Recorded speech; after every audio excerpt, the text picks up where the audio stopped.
to my Monday message on this beautiful Tuesday. It's Monday somewhere. It's Monday somewhere. I'm continuing on with this series, the joy of fear today.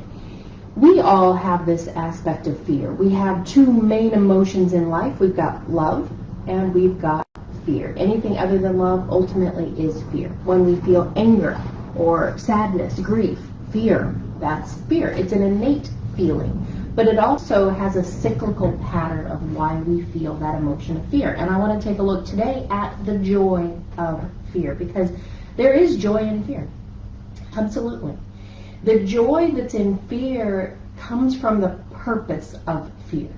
And if we look deep inside of us at what's happening neurologically, we see that as soon as there's an event, external or internal, because sometimes it's our internal thoughts that create that aspect of fear, more likely these days than the real threat of fear, unless of course you're in various parts of the world or a situation in life or you live in that neighborhood that is just fear around us. But most of the time it's that internal, what they call type 2 type of stress, which is man-made stress.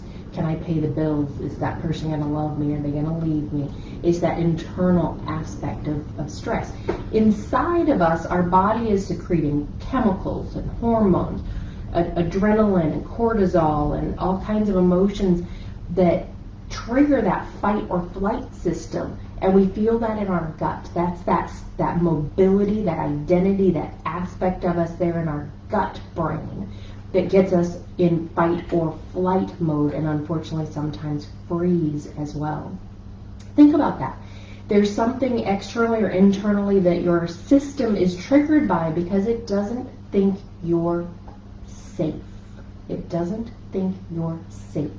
So the joy in fear is the knowledge that it's actually knocking on your door saying, hey, there's something that I'm aware of here that you're not safe. And I want to help you to be safe. We have this cyclical pattern. Our parents are probably the first ones, maybe even our grandparents, whoever brought us up, our doctors, that were the first ones to instill that aspect of fear into us. You know, think about a baby that's crying and the parent comes in and starts to console. It's okay, don't be scared, Mama's here. Don't be scared. What if they weren't scared? We're putting that emotion there, and before babies have that cognitive function of motor function and verbal function, they are energy picker-uppers.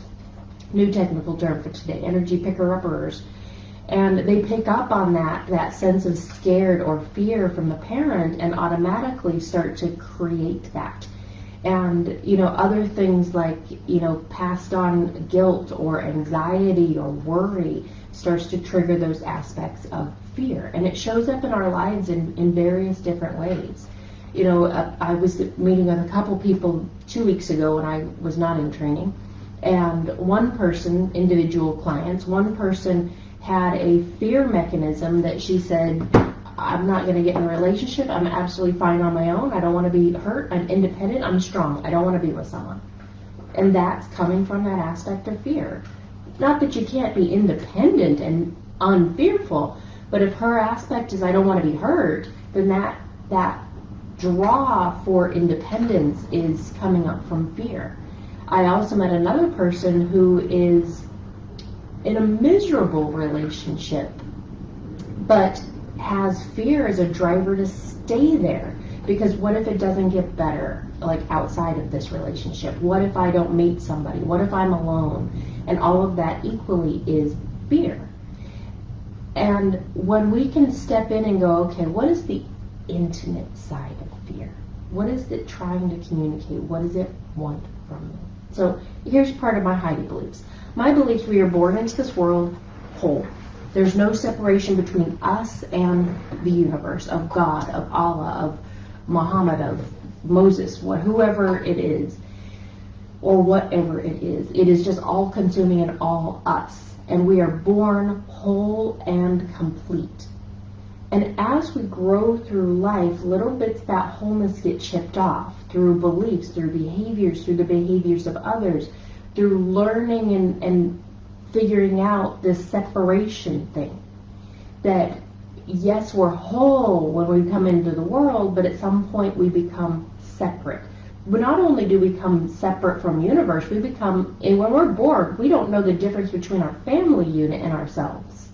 And eventually we learn that we're separate from our parents and our siblings, and then we become an individual. And that individual, I'm not sure it's a good thing or not. I mean, I think we need to be that individual self because that's who we are. And we can't simply just exist. Yet at the same time, I think that exist is exactly what we're missing. And when we feel that sense of fear, if it comes in the form of anxiety or depression or worry or not good enough or not enough or separateness, I think that's our invitation to the universe to step back in, to reconnect with that divine source of beingness, and to find our own congruence and wholeness. For the past 20 some odd years with NLP, ultimately that's what I help people do, is help them come back and create that wholeness within themselves. We know in NLP, at least in some schools of thought, that people work best as that whole integrated unit. And that's not necessarily just in my mind and body, but that's in that mind, body, and spirit. And I know the past few days, I had a training last week and I put things on hold while I'm in the training for the most part. And then I'm getting back to emails, I'm getting back to tasks, I'm getting back to training people. And yesterday I was feeling a big sense of overwhelm. And I know very much that that's my bodily function going, you're not connected. You're trying to individualize this, you're trying to work in a silo, you're trying to do this all on your own. And that all on my own thing, I'm relying on other people. But to me, that you're trying to do that all alone doesn't mean people, it means source. It means coming back to the wholeness within. And when I went to bed last night, I reconnected. I had a few minutes of just quiet contemplation time, also known as meditation. And in that meditation, I was just still for a moment and reconnected. Head, heart, gut, reconnected right up to source, which is all around. It doesn't have to be up. It was this way. I was laying down. And from that aspect, just knowing that as soon as I let go and let God, let good, let in, there's no need for fear. There's no need for anxiety or worry or depression or angst or anger or anything, because I'm okay. I think that's that intimate whisper of fear.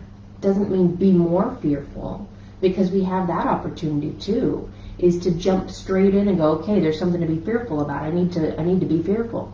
But what if we could step to the outside? There's a book that I'm reading at the moment, had a great analogy about emotions, that we can either be inside the machine and just reacting to how the machine is reacting. So the machine, if I feel the anger or the fear or the guilt, I just react based on it. It's a program that comes up and I go, okay, I'm supposed to be fearful now. Or I can be on the outside of it, actually programming the machine. I can be aware that in this moment I'm having this certain emotion and observe it from the outside. When I can observe it from the outside, it takes me and puts me, instead of in the passenger seat just going with it, it puts me in the driver's seat and I can choose. And it's not always easy to choose. And someday I don't know what to choose. Choose wholeness. Choose light. Choose God. Choose love. Choose love. If there's two main emotions in the world, love and fear, choose love. So that beautiful joy of fear is communicating with us in certain ways, a lot of ways, every way. And one of those ways that joy communicates to us is through fear. So when you feel those emotions, instead of giving into it and giving up or wallowing in it, stop for a moment, step out of it, and take a look at what it's really trying to communicate. It's nurturing, it's harnessing, it's loving, it's supporting you. It doesn't want you to be hurt. It wants you to be safe. Step into that loving arms, that embrace of the universe. And my guess is safety is right there for you. I'll see you next time for my Monday message. Until then, blessed be to you, and have a wonderful rest of your day.